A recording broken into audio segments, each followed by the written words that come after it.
원효로 이가 주민분들은 지금부터가 상당히 중요한 시기라고 할 수 있습니다.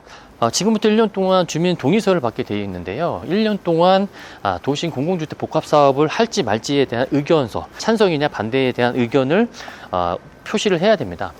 그래서 67%가 넘으면 본직으로 지정이 돼야 되는 건데, 만약에 여기가 67%가 넘어가서 본직으로 지정이 된다고 하면 이건 정말 되돌릴 수 있는 것도 아니고요. 그리고 동의서를 한번 내고 한 달이 지나버리면 내가 낸 동의서를 처리할 수 있는 방법도 사라지게 됩니다. 그래서 동의서를 제출할 때 정말 이 도심 복합 사업이 내 재산을 증식시켜주는 재개발 사업인지 아니면 내 재산에 피해를 끼치는 사업인지에 대한 정확한 판단을 하시고 동의서를 제출해야 내 재산을 지킬 수 있다고 생각을 하고요. 동의서를 내고 안 내고 상당히 중요한 이유가 뭐냐면, 내가 지금 동의서를 내잖아요. 내가 지금 동의서를 낼 때 내가 가지고 있는 자산의 감정평가 금액이 얼마인지도 모르는 상황, 그리고 주민 설명회 때 제시한 금액을 생각하고서 나는 동의서를 제출을 했는데 실질적으로 내가 받아본 자산가치 평가 금액이 터무니없이 낮게 나온다 하더라도 이미 내가 낸 동의서를 냈기 때문에 이를 번복할 수 있는 방법이 없습니다. 이거를 나중에 소송을 통해서 해지할 수 있지 않을까라고 생각하시는 분들이 있을지 모르지만, 어떤 분들은 그러더라고요. 이게 공공의 목적으로 진행하는 재개발 사업이기 때문에 법원에서는 절차상의 문제가 없다면 이 지역이 여기서 진행하고 있는 그 재개발 사업이 공공의 목적인지 아닌지를 판단할 수 있는 방법이 없다고 합니다. 그래서 이 일대가 만약에 도심 복합 사업의 본지구로 지정이 되면 그때는 더 이상 이거를 민간으로 돌릴 수 있는 기회조차 없게 된다. 정말 내가 얼마 정도의 자산 가치를 평가받을지도 모르는, 내가 분담금이 얼마 될지도 모르고 동의서를 냈는데 나중에 성적표를 받아보고 내가 생각했던 거랑 다르다고 해서 이거를 번복할 수 있는 기회조차 없다라고 하는 게 정말 어떻게 보면 눈뜨고 코 베이는 격이 될 수도 있는 상황이 됩니다. 그래서 주민분들이 지금부터는 정확하게 도심 복합 사업이 어떤 사업인지, 그리고 내가 어느 정도의 평가 금액을 받는지에 대한 부분들을 스터디하시고 공부하시고 동의서를 제출하셔도 문제는 없을 것 같다. LH에서 주민 설명회 할 때요, 개발 이익을 주민에게 돌려준다는 방식이 할인율이라는 방식으로 해서 주민들에게 개발 이익을 공유한다라고 되어 있거든요. 근데 국토부의 홈페이지에 가면 할인율, 주민들에게 이익을 돌려주는 그 할인율이 최대 30%밖에 안 돼요. 그리고 나머지 70%는 이제 공공의 목적으로 쓰여진다는 내용들이 홈페이지에 게시가 돼 있고, 재물포 북측 같은 경우에는 그렇게 사업성이 좋음에도 불구하고 할인율이 16%밖에 안 된다라는 거예요. 그러면 조합원 기준으로 봤을 때 평가 금액은 시세보다 낮은 금액에 평가되고, 내가 받는 아파트의 분양가는 시세와 동일한 수준이고, 그리고 실질적으로 또 할인율, 사업성이 그렇게 좋다고 광고를 했지만 내가 받는 할인율은 16%밖에 안 된다는 얘기는 왜 이런 공공 재개발을 해야 되는지에 대한 의문이 들 수밖에 없는 거고, 이런 성적표를 받아들고 주민들이 이제 반대하기 시작하신 거죠. 근데 정말 때는 늦은 게, 지금은 이거를 되돌릴 수 있는 방법이 없습니다. 그리고 정부 재물포에 전국 철거민 연합회인가 이런 단체들도 들어와서 이제 주민들의 의견을 대변한다고 하는데요.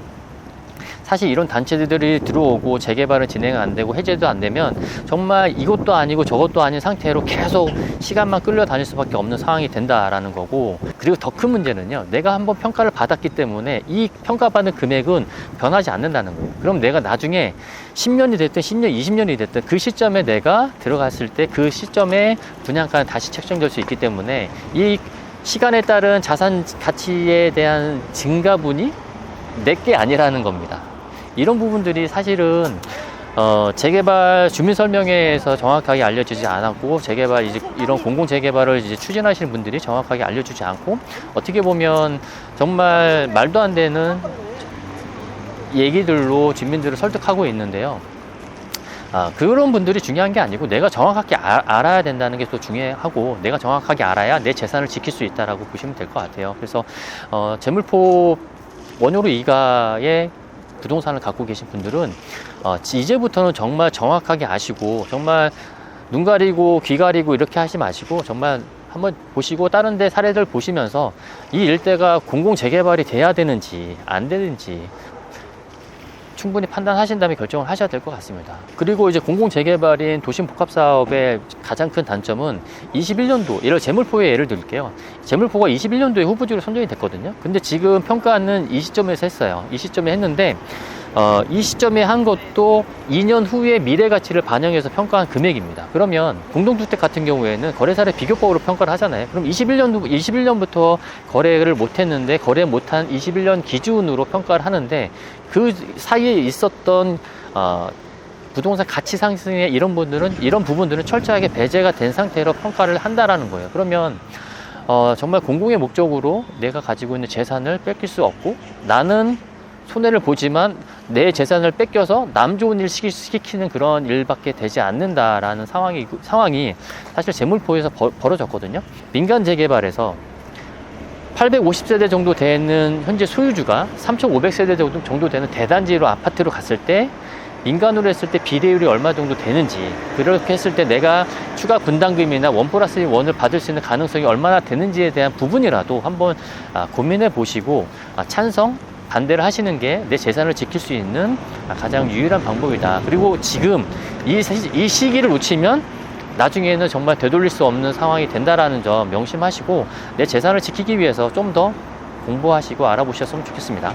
원효로이가 주민들이 지금 예정지구가 되면서 이제 다들 긴장하기 시작하셨고요. 공공재개발을 반대하시는 분들이 조직적으로 움직이기 시작했다. 그래서 동네에 보시면 이제 현수막이나 반대하겠다는 의사표현이나 이런 것들도 있고, 반대하시는 추진위원장님께서도 유튜브 채널을 개설하셔서 뭐 이 공공재개발에 대한 폐해를 지속적으로 알리고 있거든요. 그래서 만약에 이 구역에 부동산을 갖고 계신 분들이라면 좀 정확하게 아시고 뭐 찬성을 하든 반대를 하든 하면 좋을 것 같아요. 단순히 그냥 추진하는 사람들의 말만 믿고 내가 너 믿었는데 네가 나한테 어떻게 그럴 수 있어 라고 하는 말은 전혀 의미가 없는 것 같고요. 그리고 공공재개발 같은 경우에는 주민협의체라는 조직이 결성이 되지만 실질적으로 그 협의체에 대한 법적인 그 효력? 법적인 그런 뭐라고 해야 되나요? 그런 힘이 아무것도 없습니다. 그냥 민간 도시복합 같은 경우에는 주민협의체의 의결을 거치라는 내용이 들어가 있지만, 공공재개발은 주민협의체가 있지만 그거를 의결을 거치라는 법적인 조항도 없기 때문에 그냥 단순하게 명목상으로 그냥 있는 그냥 형식적인 그런 조직에 불과하다. 그래서 그 추진하는 사람들이 네가 예전에 이런 말을 했는데 네가 나한테 어떻게 이렇게 할 수 있어? 라고 나중에 가서 말을 한들 그때는 이미 배 떠나고 차 떠난 이후다. 그러면 그때는 내 재산을 지킬 수 있는 방법이 절대 없기 때문에 정확하게 아셔야 된다는 점 다시 한번 말씀드리고요. 원효로 2가는요, 어떤 재개발이든 다 가능하고, 민간 재개발을 했을 때 현재 부동산을 가지고 계신 분들이 가장 큰 수익을 볼 수 있습니다. 혜택을 볼 수 있습니다. 근데 왜 이렇게 좋은 고급진 아파트를 만들 수 있는 이 멋진 땅에 말도 안 되는 도심 복합 사업을 해야 되는지, 저는 아무런 부동산도 없고 하지만 이렇게 부동산을 하는 사람의 입장에서 너무 안타까워서 제 의견을 좀 말씀을 드렸습니다. 그리고 공공재개발을 찬성하시는 분들의 입장에서 공공재개발을 찬성하는 이유는 공공재개발이 정말 빨리 될 수 있다라고 생각하기 때문에 찬성하시는 분들이 많습니다. 그렇지만 사실 이 수용 방식의 재개발이 만약에 정말 원하는 그런 스케줄대로 된다고 하고 주민들이 반대가 없으면 당연히 빨리 될 수밖에 없죠. 그런 구조죠. 그렇지만 평가 금액이 마음에 들지 않고 평가 금액이 터무니없이 낮고 내가 주민들에게 돌아오는 혜택이 없다라고 했을 때에도 주민들의 동의가 있을 건지에 대한 부분도 같이 고민을 해야 된다. 근데 공공재개발 이런 효창 원효로 2가 원효로 2가 같은 이런 핵심 입지에 도심 복합 사업을 한다는 그 자체는 사실은 좋은 입지에 저렴한 주택을 공급하겠다라는 목적에 의해서 진행하는 재개발 사업인 거거든요. 그렇다는 얘기는 주민들에게 예를 들어서 30억 이상 분양할 수도 있는 그런 개발 이익을 20억에 분양하면서 그냥 남 좋은 일 시키는 것밖에 안 되는 그런 상황인 건데, 그럼 그런 재개발 사업을 아시는 분들이 정말 동의를 할 것인가? 그런 분들이 동의가 없었을 때도 이 공공재개발이 정말 빠르게 진행될 수 있을 것인가에 대한 부분이고요.